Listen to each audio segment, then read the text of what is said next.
प्यारे साथियों, आपके आने वाले एग्ज़ाम्स में इन क्वेश्चंस के पूछे जाने की बहुत अधिक संभावना है, क्योंकि मैंने इस वीडियो में आपके लिए ऐसे 30 इम्पोर्टेंट क्वेश्चंस को सिलेक्ट किया है जो पिछली परीक्षाओं में आए हैं और कई एग्ज़ाम्स में कई बार रिपीट हुए हैं। इसलिए ये क्वेश्चंस आपके एग्ज़ाम्स के लिए बहुत अधिक महत्वपूर्ण हैं। नमस्कार, मैं हूं Satish Kumar. Exam sky classes में आपका स्वागत है। दोस्तों, मैं इस चैनल पर आपके एग्ज़ाम्स से रिलेटेड जीएस, हिंदी और रीजनिंग के इम्पोर्टेंट टॉपिक्स के वीडियो लेकर आता रहता हूं, जो कि आपके एग्ज़ाम्स के लिए मोस्ट इम्पोर्टेंट होते हैं। आपको ये सारे क्वेश्चंस अभी याद हो जाएंगे, देखते ही देखते आपको इन्हें बार बार रटना नहीं पड़ेगा। तो आइए देखते हैं अपना पहला क्वेश्चन। भारतीय राष्ट्रीय कांग्रेस की पहली महिला अध्यक्ष कौन थी? तो भारतीय राष्ट्रीय कांग्रेस यानी कि जो अपनी कांग्रेस पार्टी है भारत की, उसकी ऐसी कौन सी महिला थी जो अध्यक्ष बनी? ठीक है ना।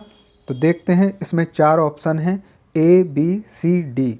इसी प्रकार से आपको एग्ज़ाम हॉल में क्वेश्चन पेपर में देखने को 4 ऑप्शन मिलते हैं। किसी किसी एग्ज़ाम में 5 ऑप्शन भी होते हैं, लेकिन अधिकांशतः 4 होते हैं। तो उसी तरीके से ये 4 आंसर आपके सामने हैं और इनमें से आपको सही आंसर जो है, सही ऑप्शन जो है वो बताना है। तो पहला है A, सरोजिनी नायडू हैं, या B, एनी बेसेंट हैं, या फिर C, सुचेता कृपलानी है, या फिर ऑप्शन D सही है, विजय लक्ष्मी पंडित। तो इनमें से कौन सा आंसर सही है, जल्दी से आप कमेंट करके बताएं। फिर हम देखते हैं इसका सही आंसर क्या है और फिर उसके बारे में जानेंगे भी थोड़ा सा। यानी कि जो भी सवाल आज हम जिन सवालों के जवाब जानेंगे, फिर उनके बारे में भी जानेंगे। तो इससे क्या होगा, वैसे तो क्वेश्चन 30 हैं इस वीडियो में, लेकिन 30 के अलावा आपके कम से कम 60 क्वेश्चन अलग से ही तैयार हो जाने वाले हैं। यानी कि टोटल आप लगभग 90 से 100 सवाल आज सीख कर जाने वाले हो केवल इस वीडियो से। ठीक है ना। तो आइए देखते हैं इसका सही आंसर क्या है। इसका सही आंसर है ऑप्शन बी, यानी कि एनी बेसेंट जो हैं वो भारतीय राष्ट्रीय कांग्रेस की पहली महिला अध्यक्ष हैं। तो थोड़ा सा इनके बारे में जान लेते हैं। कांग्रेस पार्टी में कई ऐसे अध्यक्ष हुए हैं जो विदेशी नागरिक थे। पार्टी में 5 महिलाएं अध्यक्ष भी चुनी गई थीं, जिनमें 3 अध्यक्ष जो थीं वो विदेशी थीं। एनी बेसेंट को 1917 में कोलकाता में कांग्रेस की पहली महिला अध्यक्ष चुना गया था। वे मूल रूप से आयरलैंड की रहने वाली थीं और उन विदेशी सहयोगियों में शामिल रहीं जिन्होंने भारत को आज़ाद कराने में अपनी अहम भूमिका निभाई। सन 1875 में एनी बेसेंट ने थियोसॉफिकल सोसाइटी का गठन किया और सोसाइटी की वो लीडर बन गई, यानी कि अध्यक्ष बन गई। यानी कि कहीं कहीं पर थियोसॉफिकल सोसाइटी लिखा होता है और कहीं पर थियोसॉफिकल पार्टी लिखा होता है। तो ये दोनों एक ही चीज़ हैं, आप इसको लेके कन्फ्यूजन में बिल्कुल भी मत आइए। तो एनी बेसेंट जो थी वो मूल रूप से मुख्य रूप से आयरलैंड की रहने वाली थी और इन्होंने भारत को आज़ाद कराने के लिए बहुत प्रयास किए, बहुत कोशिश की। ठीक है, आइए आगे बढ़ते हैं, देखते हैं हम अपना अगला प्रश्न। हमारा अगला प्रश्न है, जीएसटी लागू करने वाला विश्व का पहला देश कौन सा है? यानी कि जो जीएसटी कानून है, जो नियम है, जो भारत में भी लागू किया गया है, तो जो विश्व में यानी पूरी दुनिया में सबसे पहले ऐसा कौन सा देश था जिसने जीएसटी कानून लागू किया? तो इसमें से कौन सा ऑप्शन सही है उसे देख लेते हैं जल्दी से। तो इसका आंसर है फ्रांस। जीएसटी लागू करने वाला विश्व का पहला देश फ्रांस है, जिसमें सन 1954 से ही जीएसटी कानून व्यवस्था लागू है। 1954 यानी कि 1954 से ही फ्रांस में जो है जीएसटी लागू है। ठीक है, आगे बढ़ते हैं अपने अगले प्रश्न की तरफ। बहुत अच्छे और बहुत ही महत्वपूर्ण टॉपिक हैं, आपको पढ़ने में, याद करने में बिल्कुल आसानी होने वाली है, कोई कठिनाई होगी नहीं। अगला प्रश्न है हमारा, पीतल में किन धातुओं का मिश्रण होता है? यानी कि जो पीतल धातु होती है, जिसके बर्तन आपने देखे होंगे, आज भी चलते हैं, प्राचीन समय में थोड़ा ज़्यादा चला करते थे, ज़्यादा प्रचलन में थे। तो ये किससे मिलके बना होता है? 2 धातुएं होती हैं जो कि हमारे सामने ABCD 4 ऑप्शन में 2-2 धातुओं के नाम लिखे हुए हैं। तो इसका सही आंसर हो जाएगा तांबा एवं जस्ता, ऑप्शन बी। ठीक है ना। तो परीक्षा में बी नहीं होगा, परीक्षा में तो ऊपर नीचे हो सकते हैं, आपको जो याद रखना है वो याद रखना है आपको तांबा एवं जस्ता। आप कहीं ये ना समझ बैठें कि जो इसका बी ऑप्शन है वो हमें याद करके रखना है, नहीं, बी नहीं होगा, तांबा एवं जस्ता आपको याद रखना है। तो पीतल में दो चीज़ें होती हैं, तांबा और जस्ता, ठीक है ना। तो ये आप याद रखें। कैसे याद रखोगे कि जैसे पीतल, तो पीतल में ये जो तल आया है ना, तो ता जो वर्ण है हिंदी का ता, तो ता से ही तांबा है, ठीक है, इस तरीके से समझ जाइए।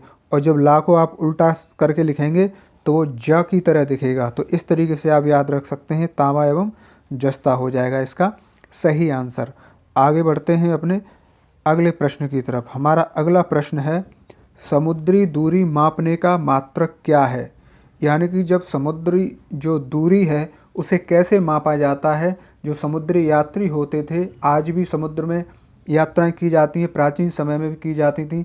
तो जैसे हमारे सड़क पर माइलस्टोन लगे होते हैं, जो मील के पत्थर लगे होते हैं, इस तरीके से समुद्र में तो कोई पत्थर नहीं लगे होते जिससे कि हम ये जान पाएँ कि हमें कितनी दूर जाना है और हम कितनी दूरी तय कर चुके हैं। तो उसके लिए क्या चीज़ बनाई थी पुराने समय में, तो उसके बारे में यहाँ पर बताना है कि समुद्री दूरी मापने का मात्रक क्या है, यानी कि किससे मापते हैं।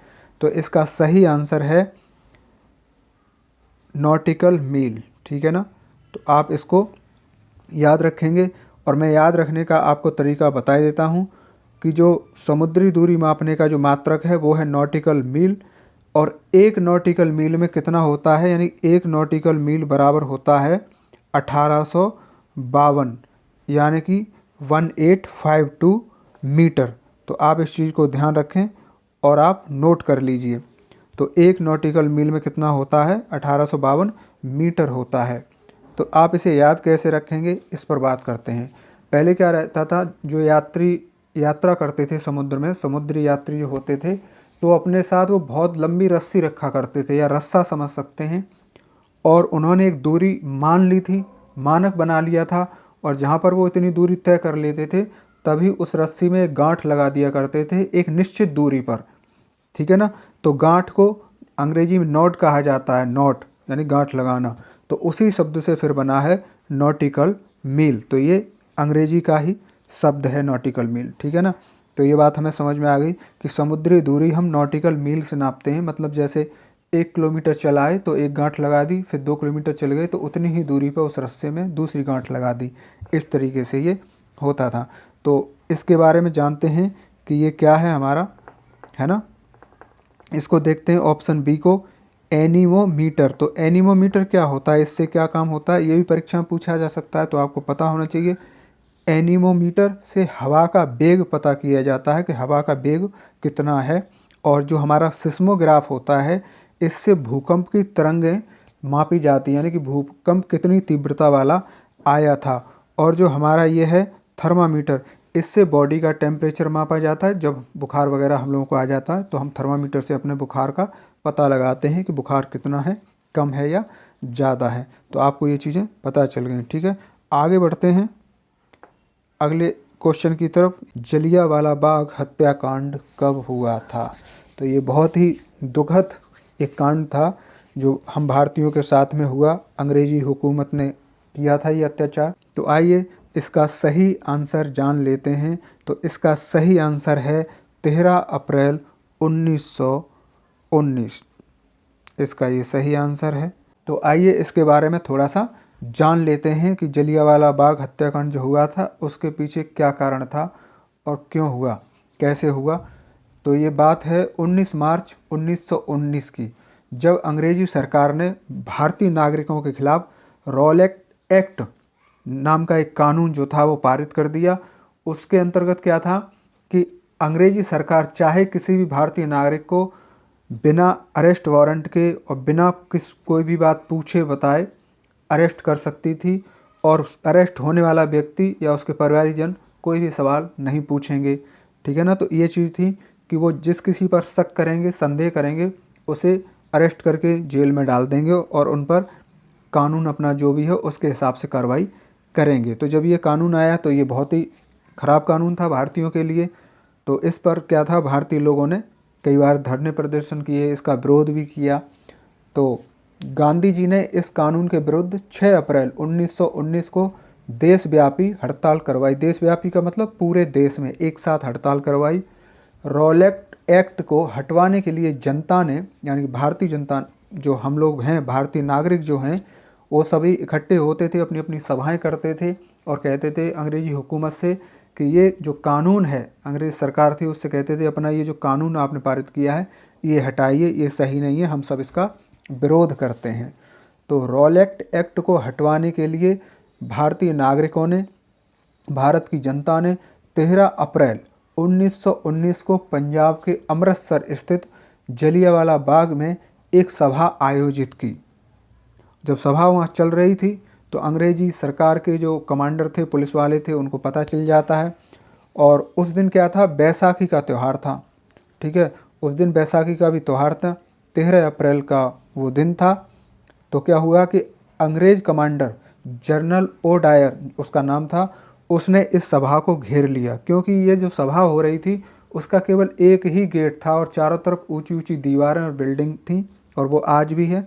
आप में से बहुत से लोग ने जाके देखा होगा, और नहीं देखा है तो आप कभी जाएं देखें। उसका एक ही गेट हुआ करता था।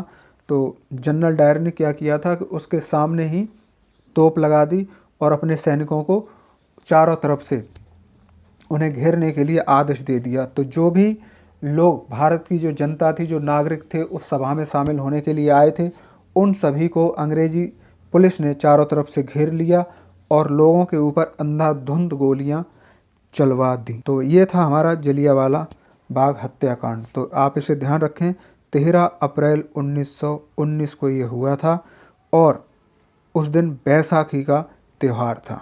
ठीक है ना। आगे देखते हैं हम अपना अगला प्रश्न। अगला प्रश्न है हमारा, विश्व स्वास्थ्य संगठन यानी कि जिसे वर्ल्ड हेल्थ ऑर्गेनाइजेशन कहा जाता है, उसका मुख्यालय कहाँ है? विश्व में जितने भी देश हैं उनमें से 194 जो देश हैं वो विश्व स्वास्थ्य संगठन का हिस्सा हैं, यानी कि एक इनका मुख्यालय बनाया गया है, हेडक्वार्टर बनाया गया है, जहाँ पर ये सारी गतिविधियाँ होती हैं। स्वास्थ्य से संबंधी समस्याओं पर और दवाइयों पर, रोगों के ऊपर, इन सब पर बात होती है। सुरक्षित रहने की बात होती है, स्वस्थ रहने के बारे में बात होती है। तो इसका जो हेडक्वार्टर है, मुख्यालय है, वो कहाँ पर है? ये है इसका प्रश्न। तो इसका जवाब जो है वो हम देख लेते हैं। इसका सही जवाब है जिनेवा, ऑप्शन बी। ठीक है ना। तो विश्व स्वास्थ्य संगठन, वर्ल्ड हेल्थ ऑर्गेनाइजेशन, जिसे शॉर्ट में WHO भी कहते हैं, तो इसका मुख्यालय कहाँ पर है? ये जिनेवा में है। ठीक है ना, जो कि स्विट्जरलैंड में स्थित है। WHO की स्थापना 7 अप्रैल 1948 को की गई थी।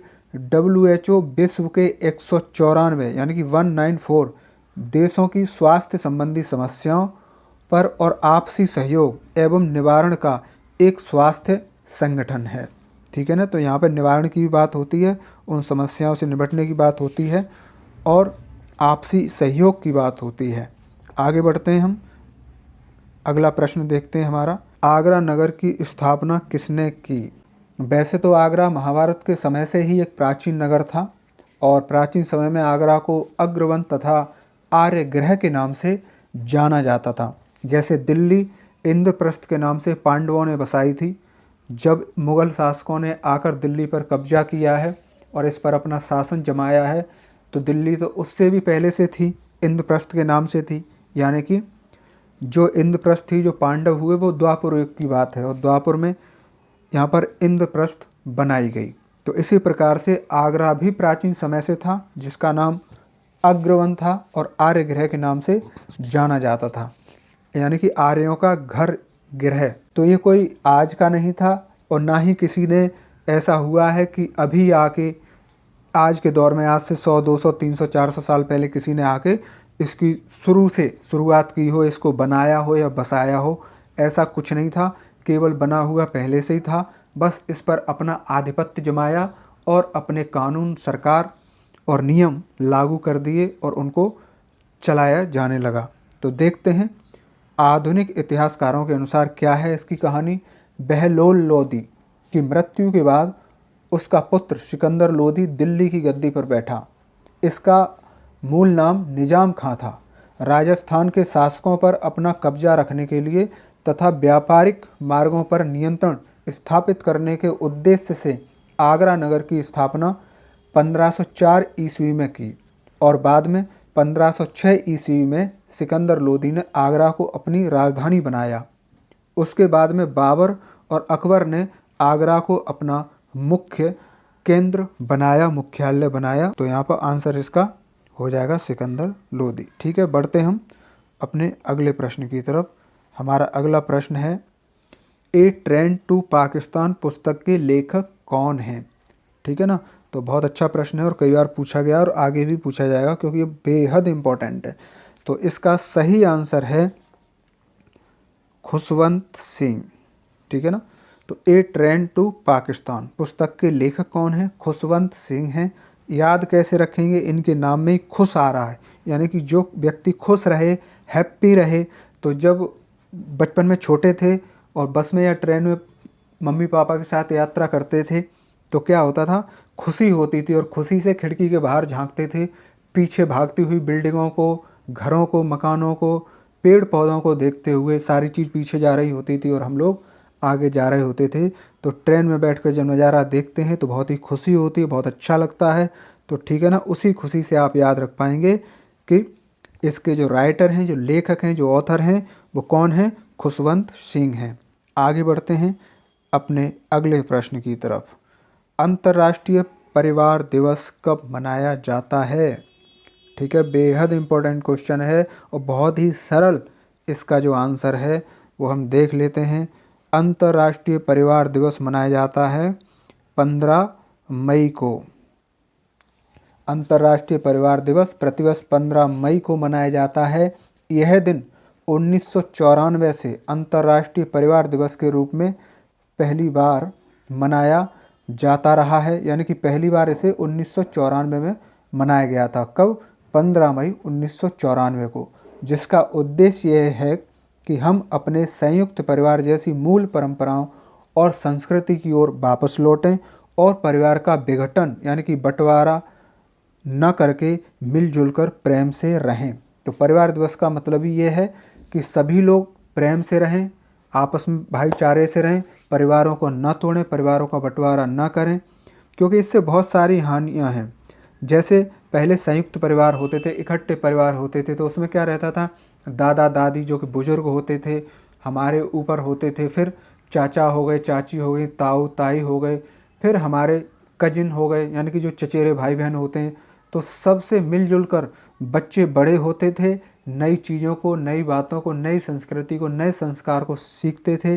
दादा दादी, ताऊ ताई, चाचा चाची जो भी थे, जो घर के बड़े लोग थे, वो बच्चों को अच्छी अच्छी नैतिक शिक्षा की बातें, अच्छी सभ्यता की बातें और हमारे संस्कृति, वेद पुराणों की बातें, धार्मिक कथाएं, शिक्षाप्रद कहानियाँ, ये सब सुनाया करते थे।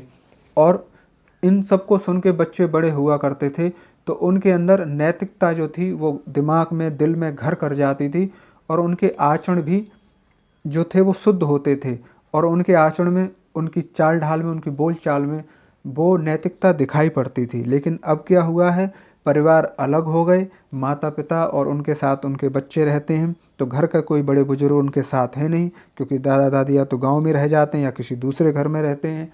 तो क्या होता है कि बच्चों को अच्छी बातें, अच्छे संस्कार, अच्छी कहानी, अच्छी कथाएं, नैतिक शिक्षा की कहानियाँ कौन सुनाए? जब उन्होंने सुनी ही नहीं है, जानी ही नहीं है, तो फिर वो उसको अपने आचरण में कैसे उतार पाएंगे, कैसे उसको फॉलो कर पाएंगे? उन्हें तो बचपन से क्या मिला है, या तो टीवी या फिर मोबाइल की दुनिया में शॉर्ट और रील, यही सारी चीज़ें मिली हैं और वो उन्हीं में घुसे रहते हैं। उन्हें परिवार क्या होता है, माता पिता के साथ मिलजुल के, बहन भाई के साथ मिलजुल के कैसे रहना है, ये पता ही नहीं होता और वो इसका मर्म भी नहीं समझते। इसीलिए आजकल बहुत सारे ऐसे हादसे होने लगे हैं, आप भी देखते होंगे, पढ़ते होंगे, सुनते होंगे, ऐसे कांड होने लगे हैं कि बच्चे कुछ भी जघन्य अपराध करने से नहीं चूकते हैं। वो अपने माता पिता, भाई बहन या स्कूल में ही किसी बच्चे के साथ कुछ भी जघन्य अपराध, जघन्य कांड कर देते हैं। तो वो सब इसी चीज़ का नतीजा है, क्योंकि अगर कोई गलत चल रहा है तो उसको कोई रोके या समझाए तो कौन रोकेगा? जो उसे गाइड कर सकता है, जो उसे समझा सकता है। अब वो व्यक्ति नहीं है तो कौन रोकेगा? उस व्यक्ति के द्वारा जो बताई गई अच्छी शिक्षा है, नैतिक शिक्षा जो है, जो भावनात्मक मूल्य हैं या जो आध्यात्म है, जो बाबा दादी से, बड़े लोगों से, बुजुर्गों से हमें मिलता है, वो नहीं मिला है, तो उस व्यक्ति को कोई रोकने वाला है नहीं। जिस व्यक्ति के अंदर आध्यात्म होगा, प्रेरणा होगी, तो वो गलत करने जा रहा होगा तो उसे वो बातें याद आ जाएंगी कि अरे नहीं, पापा ने तो ये कहा था, ताऊ ने ये कहा था, दादाजी ने ये बताया था, दादी जी ने ये कहानी सुनाई थी। गलत करने का नतीजा भी गलत होता है, बुरे का परिणाम भी बुरा होता है, लालच का फल भी बुरा होता है। ये काम नहीं करने, चोरी नहीं करनी है, झूठ नहीं बोलना है, किसी को परेशान नहीं करना है, सताना नहीं, किसी जीव को कष्ट नहीं पहुंचाना है। तो ये चीज़ें उसने सीखी ही नहीं है, तो वो हिंसा कर जाता है। तो यही आजकल हो रहा है। तो हमें अपने मूल्यों से, नैतिक मूल्यों से, परिवार से जुड़कर रहना होगा और ये बहुत ही ज़रूरी है। तो इसीलिए परिवार दिवस मनाया जाता है। परंतु आपकी जानकारी के लिए बता दें कि सन 1993 में परिवार दिवस मनाने की मंजूरी मिल गई थी, लेकिन पहली बार ये कब मनाया गया था? पहली बार मनाया गया था 15 मई 1994, ठीक है ना।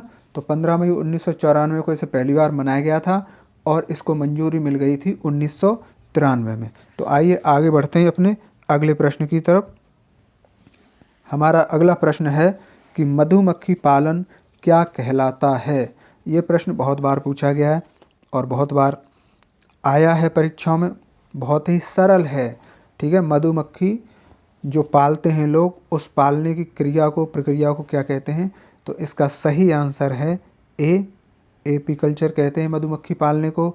और जो हमारा होता है सेरीकल्चर, तो जो रेशम के कीट होते हैं, रेशम के कीड़ों का पालन, उसे सेरीकल्चर कहते हैं। और एटमोलॉजी का मतलब होता है विभिन्न प्रकार के जो कीड़े मकोड़े होते हैं, इंसेक्ट्स होते हैं, तो उनका जो अध्ययन किया जाता है वो एटमोलॉजी के अंतर्गत किया जाता है, ठीक है ना। तो ये 3 क्वेश्चन आपके बन गए, उन्हें आप याद रखेंगे। आगे बढ़ते हैं। आधे अधूरे उपन्यास के लेखक कौन है? भाई साहब, इसकी तो पूछो ही मत कि ये कितना इम्पोर्टेंट और कितना अच्छा प्रश्न है। और आज के बाद कभी आपको अगर एग्जाम में ये देखने को मिल जाए ना, तो आप इसे गलत कर ही नहीं पाएंगे, क्योंकि आधे अधूरे उपन्यास के लेखक का नाम भी उसी के बीच में छुपा हुआ है और इसे आप देखते ही पहचान जाएंगे, ठीक है ना। तो आधे अधूरे उपन्यास जो है वो किसने लिखा है? तो इसका सही आंसर है मोहन राकेश ने लिखा है। तो जैसे आधे अधूरे 2 शब्द हैं अलग अलग, वैसे देखो मोहन और राकेश 2 शब्द हैं। एक तो ये तरीका हो गया। दूसरा तरीका इसका ये हो गया, मोहन, मोहन पर्यायवाची शब्द है। मोहन किसे कहते हैं? भगवान कृष्ण को कहते हैं, श्याम कहते हैं, मोहन कहते हैं, है ना, गोपाल कहते हैं। तो जो कहते हैं ना कि श्याम के बिना, राधा के बिना श्याम आधे, ठीक है ना। तो यहाँ मोहन है लेकिन राधा नहीं है, राकेश लिखे हैं, तो राधा के बिना मोहन भी तो आधे अधूरे हैं, ठीक है ना। तो इस तरीके से आप याद रख सकते हो कि भगवान कृष्ण का नाम आ गया है मोहन। मोहन किसके बिना आधे अधूरे हैं? राधा के बिना। तो राधा नहीं आया है, राकेश आया है। तो और पीछे से केस हटा दो तो राधा का पहला जो अक्षर है, लेटर है, जो वर्ण है, वो दिख रहा है रा, ठीक है ना। तो मोहन राकेश किसने लिखा है? मतलब क्या लिखा है उन्होंने? आधे अधूरे। मोहन किसके बिना अधूरे हैं? राधा के बिना, ठीक है। आगे बढ़ते हैं। तो आपको ये याद हो गया होगा, आशा है कि बिल्कुल, हाँ, आप इसे कभी नहीं भूलेंगे। अगला हमारा प्रश्न है 12, बंगाल विभाजन कब हुआ? यानी कि जो बंगाल बटा है, जो अलग हुआ है, वो कब हुआ है, कौन सी सन में हुआ है? तो इसका सही आंसर है 1905 में, ठीक है ना। ये आप याद रखें। देखते हैं इसके बारे में। बंगाल विभाजन की घोषणा 19 जुलाई 1905 को भारत के तत्कालीन वायसराय करजन के द्वारा की गई थी, क्योंकि तब अंग्रेजी सरकार थी, भारत में अंग्रेजी हुकूमत थी और भारत जो था वो अंग्रेज़ों का गुलाम था। तो उन्हीं के वायसराय थे करजन, और उन्होंने 19 जुलाई 1905 को घोषणा कर दी थी। बंगाल विभाजन 16 अक्टूबर 1905 से लागू हुआ, यानी कि उस दिन से अलग कर दिया गया। इतिहास में इसे बंग भंग के नाम से जाना जाता है। यह विभाजन अंग्रेज़ों की फूट डालो शासन करो वाली कूटनीति का ही एक हिस्सा थी। यानी कि जो कूटनीति चलते थे ना अंग्रेज, कि लोगों में आपस में फूट डालो, इनमें बैर भाव करवा दो, इनको अलग अलग करवाओ, फिर एक एक करके इनको हराते रहो, पराजित करते रहो और मारते रहो और हम लोग शासन करते रहो। तो ये इसके पीछे इनकी कूटनीति रही थी। आगे देखते हैं अपना अगला प्रश्न। प्रश्न हमारा है 13 नंबर, हड़प्पा सभ्यता किस युग की थी? 4 ऑप्शन हमारे सामने है, कांस्य युग की थी, वैदिक काल, प्रागैतिहासिक काल या फिर पाषाण काल। तो हमारी ये थी कांस्य युग की। जो हड़प्पा सभ्यता थी वो किसकी थी? कांस्य युग की। तो हम कर लेंगे ये वाला आंसर जो है वो हमारा सही है। ठीक है, जल्दी से आगे बढ़ते हैं। अगला प्रश्न हम देखते हैं, भारतीय जनता पार्टी के पहले उपराष्ट्रपति कौन थे? तो यहाँ पे इसका मतलब ये है कि भारतीय जनता पार्टी के उपराष्ट्रपति नहीं, उपराष्ट्रपति तो भारत के ही हैं, देश के ही हैं, लेकिन ऐसे व्यक्ति, ऐसे नेता जो भारतीय जनता पार्टी के सदस्य थे और वो भारतीय जनता पार्टी के सदस्य होने के साथ कोई ऐसा व्यक्ति जो पहली बार उपराष्ट्रपति पद पर रहा हो, तो इसका सही आंसर है बी, भैरों सिंह शेखावत, जो बीजेपी पार्टी के सदस्य थे जो उपराष्ट्रपति बने देश के। ठीक है ना, आगे बढ़ते हैं, अगला प्रश्न देखते हैं। अगला प्रश्न है हमारा 15, राज्यसभा का पहला सत्र कब शुरू हुआ? यानी कि एक होती है हमारी लोकसभा, दूसरी होती है राज्यसभा। ठीक है, तो जो राज्यसभा है उसकी पहली बैठक कब शुरू हुई, कब इसका प्रारंभ हुआ? तो जब हम 1947 में आज़ाद हो गए थे, 1950 में हमारा संविधान लागू कर दिया गया था, उसके बाद में जो पहली बैठक थी वो हमारी पहली बैठक हुई थी 13 मई 1952 को। इसका सही आंसर है 13 मई 1952 को। ये कई बार पूछा गया है और बहुत से स्टूडेंट्स को ये पता ही नहीं होता है, तो इस बात को ध्यान रख लें कि राज्यसभा की पहली बैठक, पहला सत्र 13 मई 1952 को शुरू हुआ था और तब से अब तक चला आ रहा है, जिसके अंतर्गत कहा जाता है ना शीतकालीन बैठक है या ग्रीष्मकालीन बैठक है, इस तरीके से ये चलता है। आगे देखते हैं हम अपना अगला प्रश्न। 16, हिंदू धर्म में कितने प्रकार के संस्कारों का प्रावधान है? ठीक है ना, तो ये बहुत अच्छा प्रश्न है। तो इसमें हमारे हैं 16 संस्कार हैं। कितने हैं? 16। जैसे जब हम गर्भ में होते हैं, यानी कोई भी प्राणी, कोई भी जीव माता के जब गर्भ में होता है तो पहला संस्कार ही वहीं से शुरू होता है, गर्भाधान संस्कार। और उसके बाद में हमारा मृत्यु के बाद जो कहते हैं ना अंतिम संस्कार, तो वहाँ तक ये चलते हैं। ये 16 हैं। प्राचीन काल में 40 तरह के संस्कार होते थे और सभी लोग उनका अनुसरण करते थे, उनको फॉलो करते थे और उसी नियम से जीवन यापन करते थे। लेकिन आज के आधुनिक समय में व्यस्त जो जीवन शैली है, व्यस्त जो जीवन का तरीका है, इन सब चीज़ों में आगे बढ़ने की होड़ में भाग दौड़ मची हुई है, तो इसमें ये सारी चीज़ें कंप्रेस हो गई हैं। यहाँ पर भी क्या है, 16 ही हैं जो अनिवार्य अभी हैं। ठीक है ना, आगे बढ़ते हैं हम, देखते हैं अपना अगला प्रश्न। हमारा अगला प्रश्न है, गद्य एवं पद्य में रचित वेद कौन सा है? यानी कि हमारे 4 वेद हैं जो कि यहाँ पे लिखे हुए हैं ABCD ऑप्शन में, ऋग्वेद, सामवेद, यजुर्वेद, अथर्ववेद। तो इनमें ऐसा कौन सा वेद है जो गद्य में भी है और जो पद्य में भी, यानी कि जिसे पढ़ भी सकते हैं नॉर्मली और जिसे गा कर भी पढ़ सकते हैं? ठीक है ना, जैसे कविता वगैरह, छंद वगैरह पढ़ते हैं, इस तरीके से। तो इसका सही आंसर है यजुर्वेद जो है वो हमारा गद्य एवं पद्य दोनों ही तरीके से लिखा हुआ है। आगे बढ़ते हैं, अगला प्रश्न देखते हैं। सिंधु सभ्यता में बड़े बड़े स्नानागार कहाँ पाए गए? स्नानागार मतलब स्नान करने के जो गार थे, कहने का मतलब स्विमिंग पूल, जो आजकल स्विमिंग पूल होते हैं ना, उसी तरीके से। तो जो सिंधु सभ्यता थी उसमें अलग अलग स्थान मिले, है ना, तो मोहनजोदड़ो, लोथल, सुरकोटदा, कालीबंगा, इस तरीके से।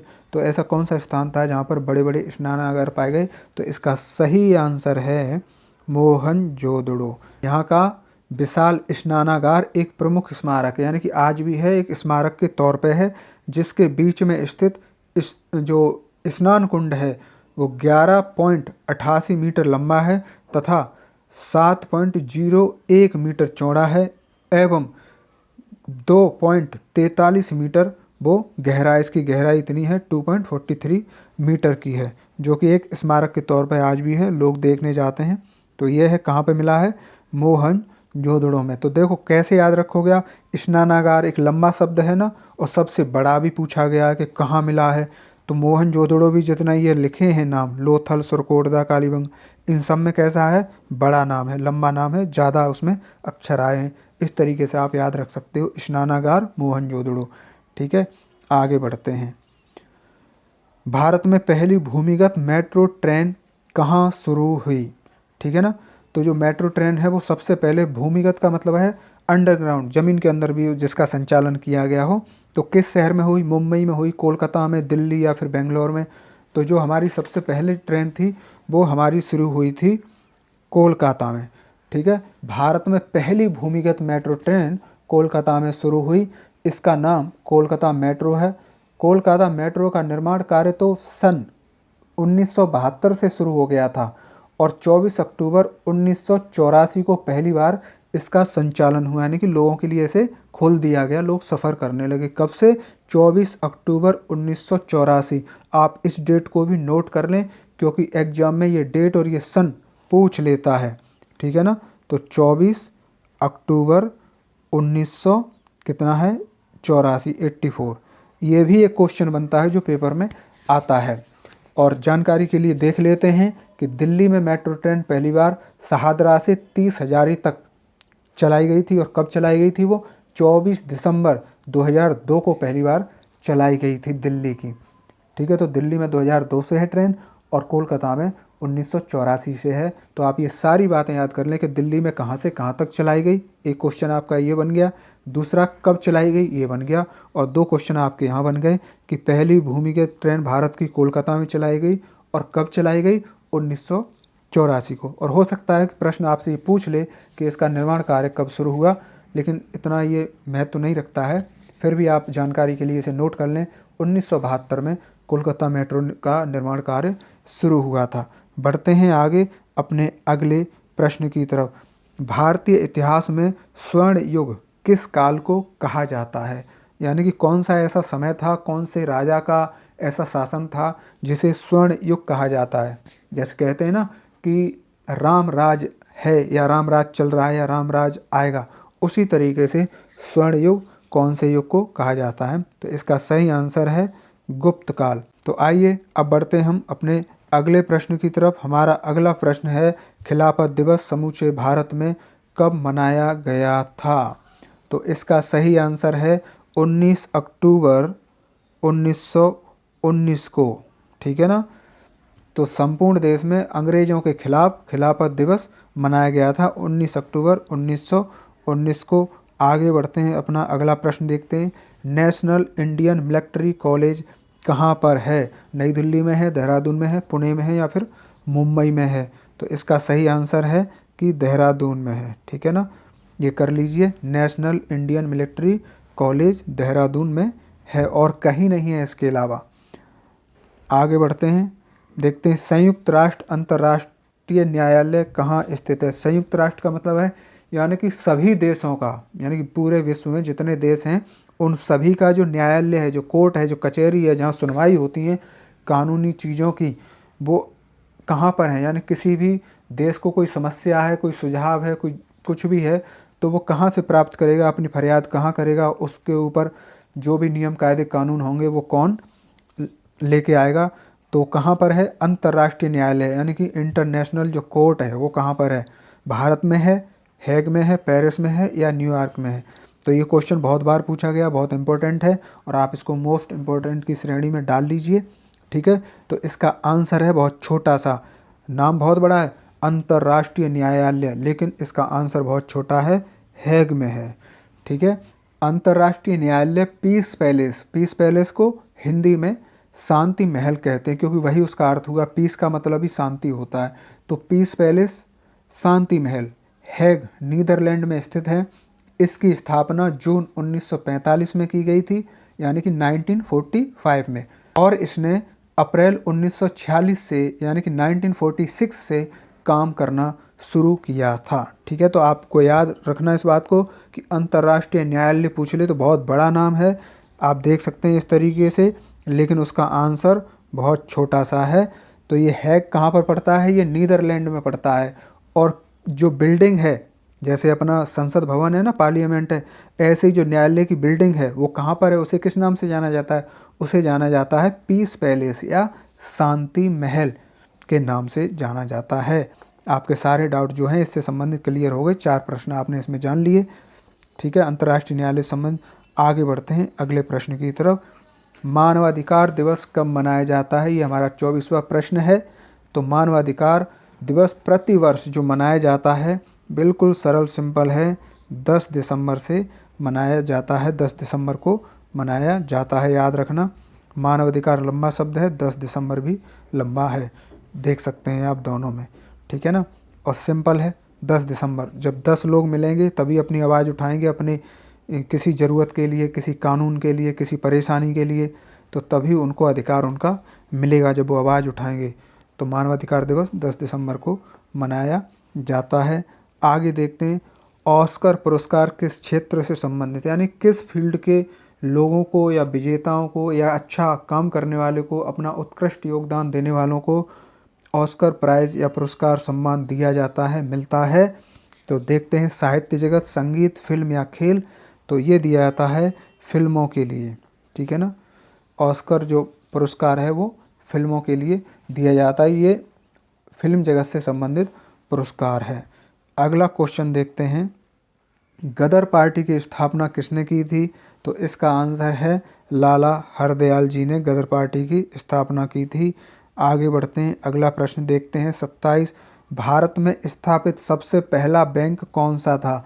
मोस्ट इम्पॉर्टेंट क्वेश्चन है, आप इसे कर लीजिए, कई बार पूछा गया है। और जो बैंकिंग की तैयारी कर रहे हैं बच्चे, उनको तो ये पता होना ही होना चाहिए 101%, क्योंकि ये प्रश्न बहुत ज़्यादा आता है, ठीक है ना। तो इसका सही आंसर है बी, बैंक ऑफ हिंदुस्तान। ये जो था भारत में पहला बैंक था, ठीक है। आगे बढ़ते हैं, अगला प्रश्न है हमारा, भोपाल गैस कांड में कौन सी गैस लीक हुई थी। यानी कि जो भोपाल में कांड हुआ था, जो एक फैक्ट्री थी जहाँ पर पेस्टिसाइड वगैरह बनाए जाते थे, ऐसे केमिकल बनाए जाते थे, कीटनाशक पदार्थ वगैरह और बहुत सी दवाइयाँ वगैरह, तो उसमें कौन सी गैस लीक हो गई थी जिसकी वजह से बहुत सारे लोग रात में ही सोते सोते मारे गए थे। तो ये 3-4 दिसंबर 1984 की घटना है, आप इसको भी याद रखें। दिसंबर 1984 की रात में, ये आधी रात के समय ऐसा हुआ था, क्योंकि फैक्ट्री से जो गैस थी वो लीक हो गई थी अपने, जिसमें भरी होती है कंटेनर में या फिर सिलेंडर में, और हवा में फैलती रही। जानवर, पशु पक्षी, ये सभी प्राणी या मनुष्य जो सो रहे थे वो सोते ही रह गए, कुछ इधर उधर भागे अपनी जान बचाने के लिए, लेकिन काफ़ी लोग इसमें मारे गए थे। तो उस गैस का नाम है, इसके ऊपर मूवी भी आई है, आप देख सकते हो, भोपाल डालेंगे तो राजपाल यादव की मूवी है, आप उसे देख सकते हैं। और बहुत सारे वीडियो आपको इसके बारे में मिल जाएंगे जो कि आपको पता होनी चाहिए, क्योंकि आप एक कॉम्पिटिटिव एग्ज़ाम्स की तैयारी करने वाले स्टूडेंट हैं। तो ऐसी सभी प्रकार की जो जानकारियां हैं, ज़रूरी जानकारी, वो आपको होनी चाहिए, ठीक है। तो वो कौन सी गैस थी, वो गैस थी मिथाइल आइसोसाइनेट। ये बहुत खतरनाक गैस थी, जो केवल हवा में फैल जाने से ही प्राणियों की मृत्यु हो गई, जीव जंतुओं की। आगे देखते हैं अपना अगला प्रश्न, ठीक है ना। अगला है, वॉलीबॉल टीम में कितने खिलाड़ी होते हैं। वॉलीबॉल की बात हो रही है तो ध्यान रखिए, वॉलीबॉल की टीम जो एक होती है, उस एक टीम में होते हैं हमारे 6 खिलाड़ी, 6, ठीक है, ध्यान रखना। वॉलीबॉल में 6 होते हैं। और बी भी जो हम लिखते हैं, जो बी लिखते हैं ना, स्मॉल वाला बी, वो कैसे लिखते हैं, ऐसे लिखते हैं, ठीक है ना, ए के बाद बी। ये हमने लिखा ए और ये आ गया बी, फिर लिखेंगे सी और डी। तो ऐसे ही पूछेगा कि वॉलीबॉल में, तो इसी से हम याद रखेंगे, वॉलीबॉल पूछा है तो बी बताया था, बी से ही क्या बनता है, 6 जैसा लग रहा है ये, ठीक है ना। बढ़ते हैं आगे, अगला प्रश्न देखते हैं, मिडनाइट चिल्ड्रन पुस्तक के लेखक कौन हैं। यानी कि मिडनाइट चिल्ड्रन पुस्तक जो लिखी है वो किन्होंने लिखी है, इसके ऑथर, इसके राइटर, इसके लेखक कौन हैं, ठीक है ना।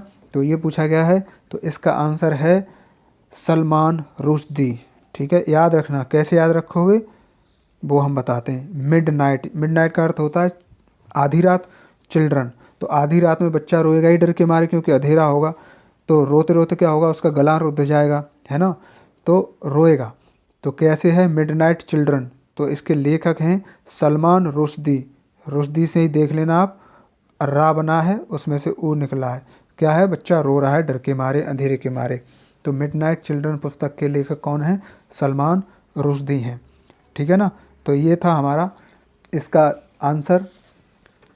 आशा है कि आपको सभी क्वेश्चन याद भी रहेंगे और अच्छे भी लगे होंगे। दोस्तों, आपके एग्ज़ाम्स की अच्छी तैयारी के लिए ऐसे ही महत्वपूर्ण जानकारियाँ लगातार पाने के लिए हमारे इस चैनल को सब्सक्राइब करके इस वीडियो को लाइक करें, जिससे कि आपको ऐसे इंपॉर्टेंट वीडियो लगातार मिलते रहें। जल्दी मिलते हैं अगले वीडियो में किसी नई जानकारी को लेकर। नमस्कार, जय हिंद, धन्यवाद।